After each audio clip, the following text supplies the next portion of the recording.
Le Conseil supérieur de la communication continue sa tournée d'initiation des journalistes au principe de traitement de l'information en période sensible. L'équipe du CSC était à Manga le 10 avril dernier. Les échanges ont eu lieu sur le rôle des médias dans le renforcement de la cohésion sociale en cette période sensible de transition. La couverture de la prochaine campagne électorale n'a pas été occultée. Ismaël Diloma, Sirima. Amener les médias à promouvoir la cohésion sociale, c'est un des objectifs visés par le Conseil supérieur de la communication. C'est pourquoi journalistes, animateurs d'émissions et forces vives de la région du Centre-Sud ont eu droit à une conférence.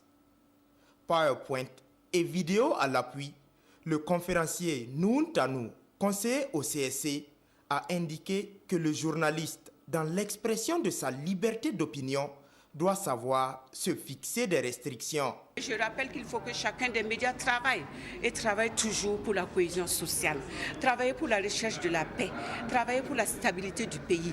On dit que un média, c'est à double tranchant, un couteau à double tranchant.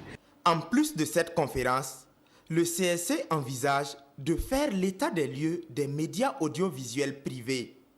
Selon eux, cette démarche devrait leur permettre de sélectionner les médias aptes à couvrir la campagne électorale. Il faut souligner qu'on le fait depuis plusieurs consultations électorales déjà. Et les dernières, c'était celles de 2012-2013, février 2013. Mais il fallait revenir sur le terrain pour faire une petite évaluation afin de pouvoir se préparer. Pour le moment, il n'y a rien de précis, mais ce n'est pas qu'on ne travaille pas déjà.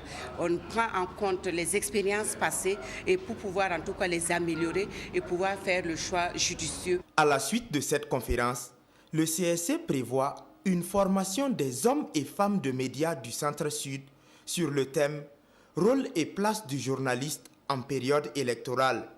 Cela afin que la couverture de la campagne électorale soit équilibrée.